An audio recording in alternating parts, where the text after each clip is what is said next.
But first, we have Bob from the Sweeps joining the show. Welcome to the show, Bob. Thank you for having us. I'm glad to be on. So tell us how the Sweeps got started.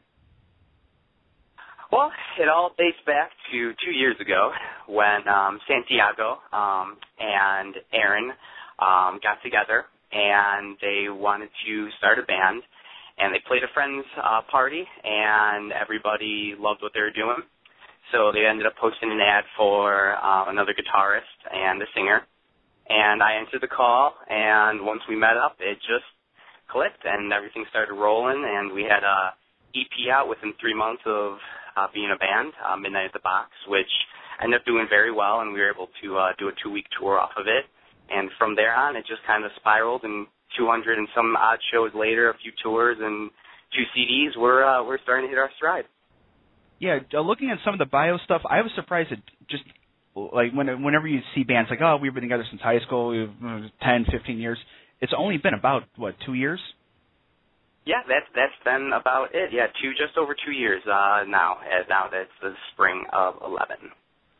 All right, you guys have a bit of a unique sound from what I was listening to today. What would you say has influenced your writing and your music styles? Oh, all across the board, we each bring our own tastes to the band.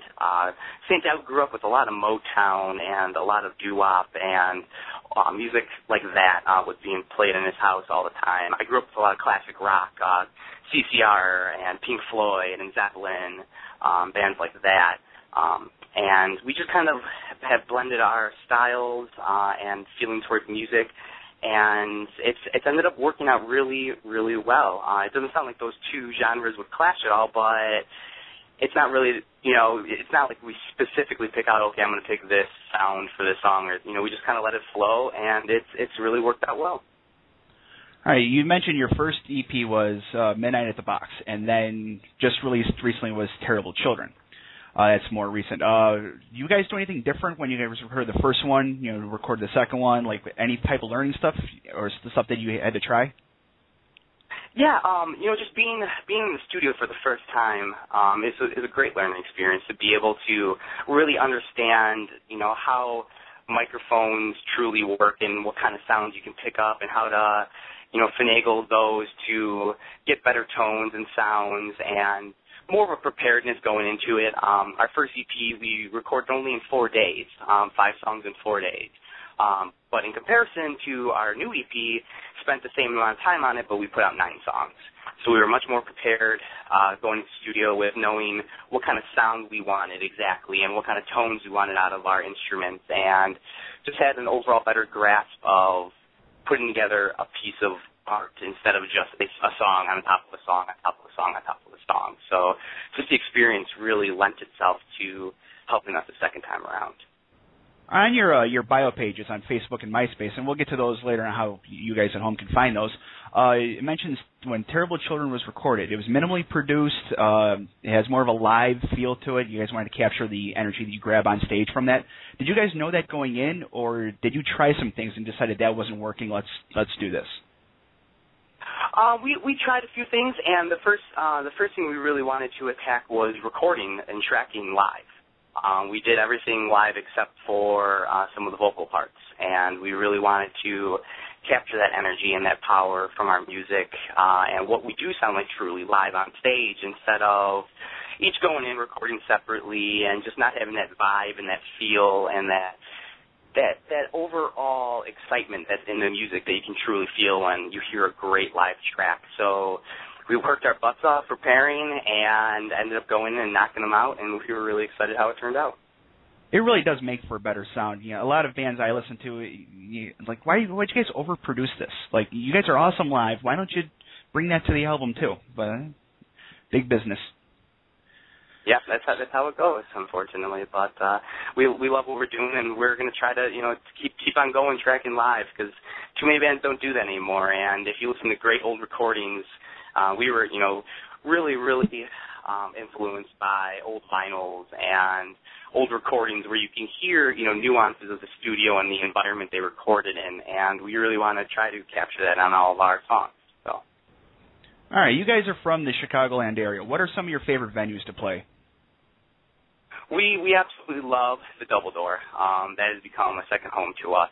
They treat us amazingly well there, and the fantastic place, fantastic sound, and the crowds are always amazing. A few other venues we love to visit is Lily's Bar. It's a really small, divish bar on the north side, but it's always the greatest atmosphere. We pack the place, and you have a couple hundred of your closest friends just jamming out with you for the night at a small local bar is pretty fun. But those two definitely stick out as my personal two favorites in the city. Yeah, I've been to Double Door several times, saw a lot of different bands there. Never been to Louis, though, and maybe me and the co-host should go there sometime. Check it out. It's a great place. I got a friend of ours named Tinky's sometime. You get a Radio Explode remote going.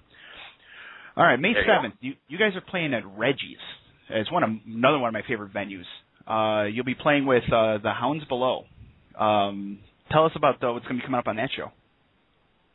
Yeah, we're quite excited. I had booked a show for May 7th at Reggie's, which is a fantastic venue in its own right. And we ended up getting in contact with Jason Stolmeister, who is the lead singer of the Von Bondies. He's a new project, The Hounds Below. They're going to be opening for us along with a band called 8-Bit Tiger, which is Love in October's new project, Mitch Mead, and then the Plastic Boots. So it's going to be an awesome lineup. It's $10. Show starts at 8, and we hope to see everybody out there. Do you have any other shows planned in the near future? Yes, we do. The following weekend, May 14th, we will be in Southern Illinois, Effingham, Illinois, playing Joe Sippers. So anybody listening right now in that area, please do come out and say hello. Then after that, we actually are currently in talks for a few regional shows in June up in Wisconsin, in Green Bay, Shawnee, Wisconsin, and Madison. And then we will also be setting up a 2-week tour for Midsummer. So keep in touch with us on our Facebook, MySpace, Google the Sweep Chicago or Sweeps Music or just the Sweeps, and you will find us. And just keep in touch. Don't be a stranger and say hello. Now, on your Facebook page, you guys have a link to help you guys get on Warped Tour. Do you know how that's going?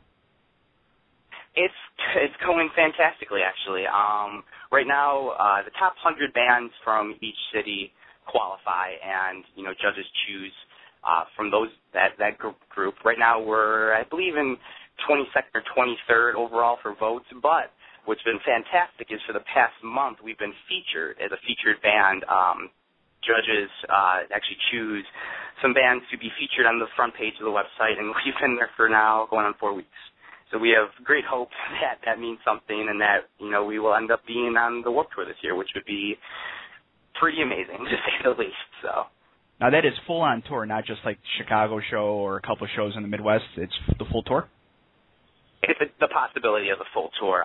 It's for definite, the Chicago show, and then the possibility of the whole tour, an EP recorded by Matt Squire, whole gear package from Guitar Center, Sam Ash, and the other great prizes that we are in dire need of.